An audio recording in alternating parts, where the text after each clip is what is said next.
بسم اللہ الرحمن الرحیم۔ حضرت جنید بغدادی رحمۃ اللہ علیہ فرماتے ہیں کہ میں نے ایک سال حج کا ارادہ کیا۔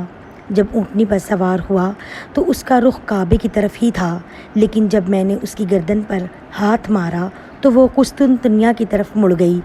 میں نے کئی مرتبہ اس کا رخ موڑا مگر وہ قبلے کی طرف نہ مڑی۔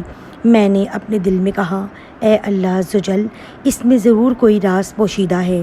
میں نے اس کی مرضی کے مطابق اسے جانے دیا اور اللہ تعالیٰ کی بارگاہ میں عرض کی، اے اللہ عز و جل، اگر تو نے مجھے اپنے گھر نہ جانے دی تو میرے پاس اس کا کوئی حل نہیں، تمام معاملہ تیرے ہی پاس ہے۔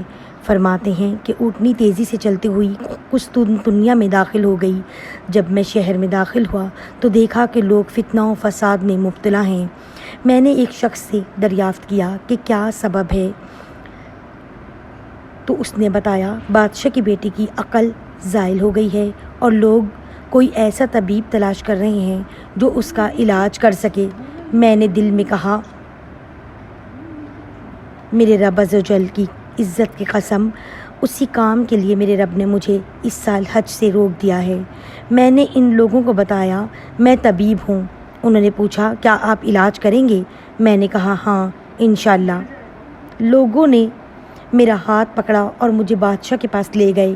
اس نے اپنی بیٹی کا علاج میرے ذمے لگا دیا۔ میں نے اللہ عز و جل سے مدد طلب کی اور کمرے میں داخل ہو گیا۔ میں نے وہاں لوہے کی کھنک سنی اور کوئی کہنے والا کہہ رہا تھا، اے جنید، اونٹنی نے تجھے ہماری طرف لانے کی کوشش کتنی کی جبکہ تو اسے کعبہ مشرف کی طرف پھیرتا رہا۔ اس کلام سے میری عقل کھو گئی۔ پھر میں اندر داخل ہوا تو ایسی لڑکی دیکھی کہ دیکھنے والوں نے اس سے زیادہ حسین لڑکی نہ دیکھی ہوگی۔ وہ زنجیروں میں جکڑی ہوئی تھی۔ میں نے اس سے پوچھا، کیسی حالت ہے؟ تو اس نے جواب دیا، اے دلوں کے طبیب، مجھے کوئی ایسا کام بتائیں جس سے میں غم سے نجات پا جاؤں۔ میں نے اس سے کہا، لا الہ الا اللہ محمد الرسول اللہ پڑھ۔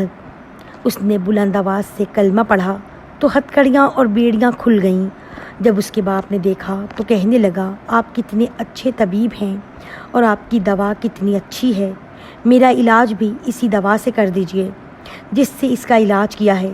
تو میں نے کہا، تم بھی پڑھو، لا الہ الا اللہ محمد الرسول اللہ۔ پھر اس کی ماں آئی، وہ بھی دیکھ کر بہت خوش ہوئی اور مسلمان ہو گئی۔ پھر اس شہر میں رہنے والے سب لوگ مسلمان ہو گئے۔ اس پر میں نے اللہ عز و جل کی حمد کی اور روانگی کا ارادہ کیا تو وہ لڑکی کہنے لگی، اے جنید رحمۃ اللہ علیہ، جانے کی جلدی نہ کیجیے۔